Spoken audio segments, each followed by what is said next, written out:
Good afternoon. This is Dr. McDaniel at GYN Corner. I'm a board-certified obstetrician gynecologist in Midtown Manhattan, and I'm bringing to you all things health-related for women. Thank you for joining me here at the corner, and please, please, please hit the follow button and the like button if you're watching on Facebook.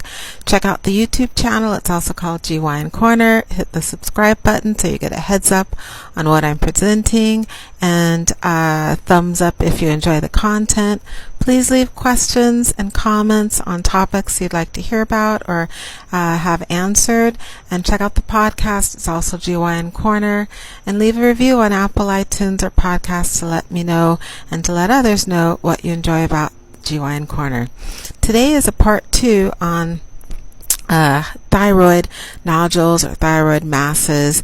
Yesterday I spoke about how often when I do the physical exam, after I do the breast exam, I also feel for nodes on the clavicles and for thyroid enlargement, and I will often feel that the thyroid is just in general bigger than it should be, or that there's a small lump or nodule on the thyroid.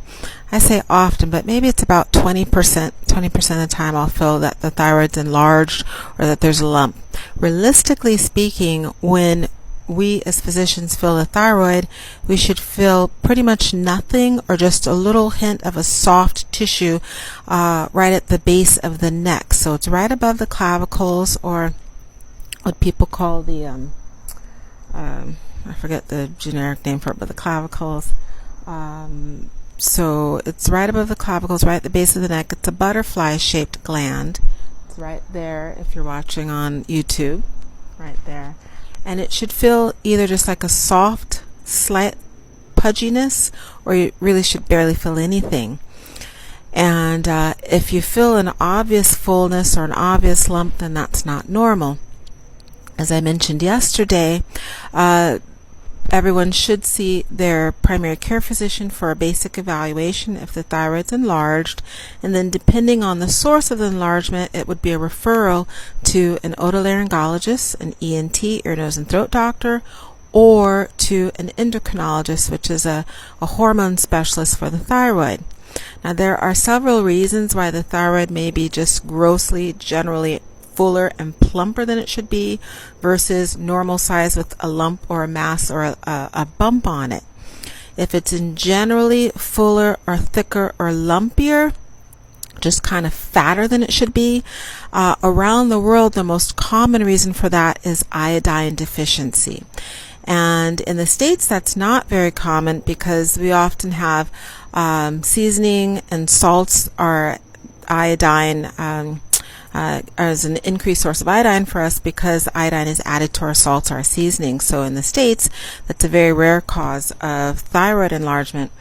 But around the world, it's the most common cause of thyroid enlargement. And that's because the thyroid needs iodine in our food, in our intake. It needs iodine to produce its hormones, particularly thyroxine, which we call T4. So if your body does not get enough iodine, the thyroid works really hard. It works harder and harder and harder to produce the hormones, and the thyroid helps to regulate body temperature and our metabolism. So the harder it works, it's like a muscle. The more you work a muscle, the bigger it gets. If you do push-ups, you'll get biceps that get larger and larger. So the harder the thyroid has to work, it starts to get larger and larger, so that enlargement causes an increased fullness. And it can be just in general, the thyroid looks like it's been blown up like a balloon, or it'll be just lumpy all over, like a cluster of grapes instead of just a smooth, normal thyroid. So the most common reason is iodine deficiency. Hence, the evaluation would be checking the thyroid hormones to see if they're normal, or if they evidence that the thyroid hormones are low and that the thyroid's working harder to produce those hormones, and then checking to see if there's actually an iodine deficiency. So that's the most common reason. And then usually after the bloods are drawn, a sonogram will be done to evaluate the thyroid. It's mass, its size, and its characteristics to see if it's just a solid tissue fullness or if there's liquid that's causing the fullness. So I hope that's been helpful information on the most common reason for thyroid enlargement. I'll be back tomorrow with another reason for thyroid enlargement. Thank you for joining me here at GYN Corner. Have a great rest of your day. Bye.